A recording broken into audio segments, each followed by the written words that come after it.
Hello Seekers, welcome to Puneet's Astrology, your one-stop astro channel. Venus, the planet of love, the planet of harmony, the planet of romance, luxury, and the planet that controls the sign of Taurus and the sign of Libra, is going to transit out of his own sign of Libra into the zodiac of Scorpio.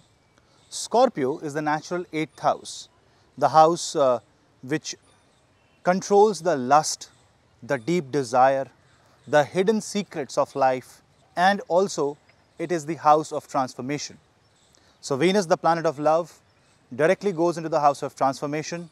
It will bring tremendous results in our love life, in our personal life, and this is also going to make us think more about what true love is, what is that we really want from our life, and that is the essence of this transit. So let's find out in this video what the Venus transit in Scorpio will be like. But before that, do not forget to hit like, subscribe and share, and hit the bell icon so that you never miss another update. And if you want to follow me on social media, Facebook, Instagram and Twitter for Astro Bytes, you can follow me. The links are in the description box below.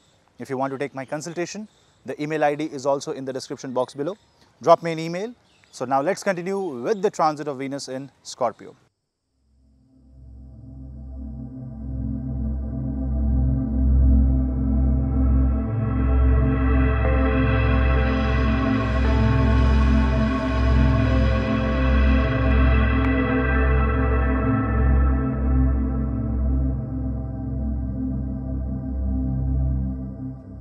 Venus is going to join Ketu and Sun.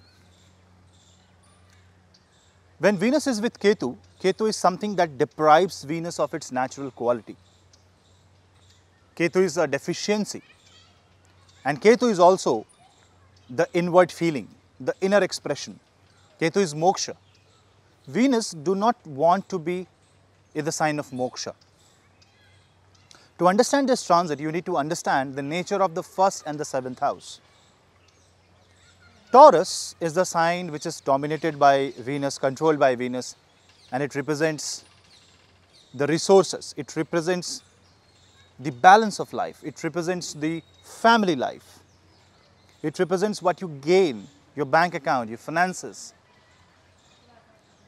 The house which is 7th from that house has to be opposite of the house that I am talking about, that means Taurus. And when I am talking about the house 7th from Taurus, I am talking about Scorpio. Scorpio is everything that is not Taurus, yet it helps Taurus. So it's like a marriage between Taurus and Scorpio. They are different, but they are for each other. If Taurus is the house where the money is in the bank account, Scorpio is the house where money goes invested. Scorpio is the house where the money goes into as a deeper asset, a long-term asset where you can't see the money in the bank account, but maybe it is in some deposit, let's say fixed deposit. It is invested in the form of property that your child can inherit that amount, and the child can take that amount as inheritance from your end, from your lineage. When Venus, which is the owner of that house, goes 7th from itself, definitely it is going to face the reverse circumstance. Now Venus, which needs the resource to fulfill its needs, the luxury, the glamour, in Scorpio it has to invest that first. With Ketu, the investment may not seem to produce any result. But remember, there is an eclipse in the sign of Scorpio. Sun is also in the sign of Scorpio. So the soul's inner reflection and the presence of Venus in that represents the way we love ourselves. So when you are depressed, when you are sad, when you are unhappy, when you feel that the resources are not enough, when you are feeling that the balance is not there in the life, when you feel that the marriage is not going perfect, this is the time when you think within yourself. So when you think deeper within yourself, when you start loving yourself, then it makes sense. Then the transformation comes within you. Then the happiness comes from inside. And this is what Venus transit in Scorpio is about. The happiness from within. Because when Venus invests something, Venus will seek something in return also. Obviously, Scorpio is the gain of Libra. It is the gain of balance. It is not negative. It complements the sign of Taurus, whereas it supports the sign of Libra. So it is good for marriage, it is good for finances. But because the Ketu is already present in that house, you need to understand that Ketu dries out Venus, and Venus is deprived of those things. So when Venus goes there, you may feel uneasy, you may feel slight discomfort with the relationship, with people around you. You may feel that the luxury is lacking in your life. And at that time, you need to focus within yourself. And at that time, you need to focus within yourself. And at that time, you need to see that the love is coming from your own heart. You love yourself before anybody else. And this is not being selfish. This is being self-aware.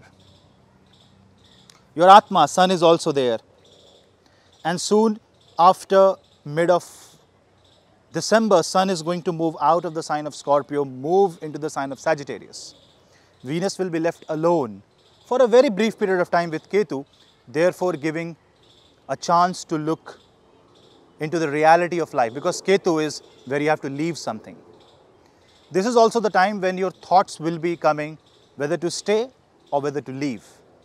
Whether it is right to be in the relationship, be in the marriage, or is it right to leave or quit. Now, when you are thinking whether it is to stay or to quit, then you should analyze this decision.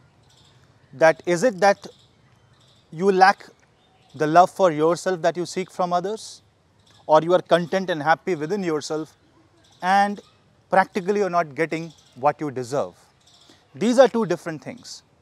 Whether am I finding myself in some other person, or whether I am happy within myself and I am trying to be a support system for my partner and I am not getting something in return. This is a very thin line that this transit will make you feel, this transit will make you understand.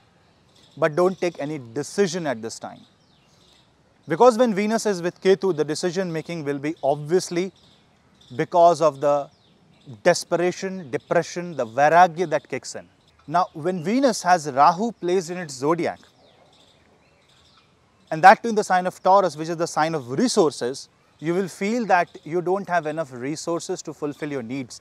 And suddenly you will feel to change your job, maybe invest more. This also means that you will try to pull out the invested money, and you will try to, in order to multiply that, you would want to invest into funds, into institutions where you think you will get lots of money.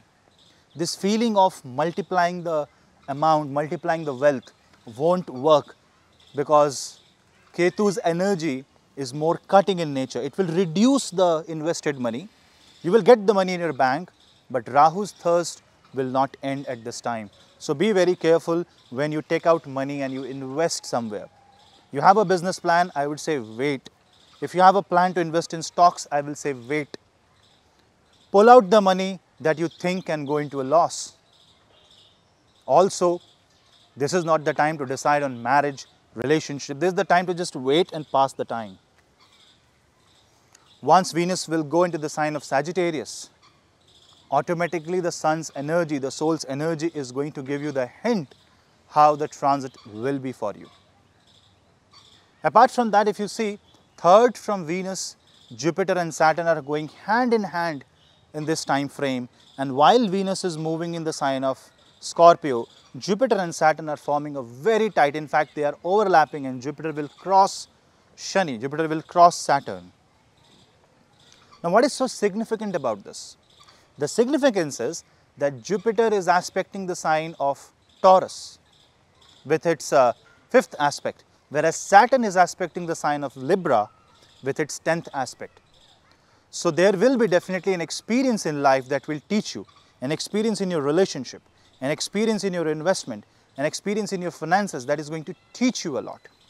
This experience will also redefine the way you perceive life, the way you live life. This is the way it will define the way you live life, the way you perceive life. The balance will obviously be slightly disturbed. Ketu is a disturbing energy. You may feel the unnecessary void in your life. You may feel the lack of, and the acute lack, I will say, of emotions in your life. But this is the time to actually remain balanced, because this is the test. This is the test of Jupiter and Saturn, and if you pass the test, Venus will give you the true love, the love of God. This is the time to show your devotion to the universe, to the God, and pray to Bhagavan Mahavishnu, and just simply immerse yourself in his devotion, where you are ripping out your own self and opening your soul to let the divine energy come within you, the divine energy of Mahavishnu. And this is the time when you simply love him and not demand anything from him. Let the vairagya come in, let the essence of wanting just go for some time, and chant the mantra Hare Ram, Ram Ram, Hare Hare, Hare Krishna, Krishna Krishna, Hare Hare. Spend your time in devotion. This was the analysis of Venus in the sign of Scorpio. I hope you like this analysis, and if you like, do not forget to like, subscribe and share, and hit the bell icon so that you never miss another update. This is Puneet's Astrology. We will meet you in the next video. Namaste.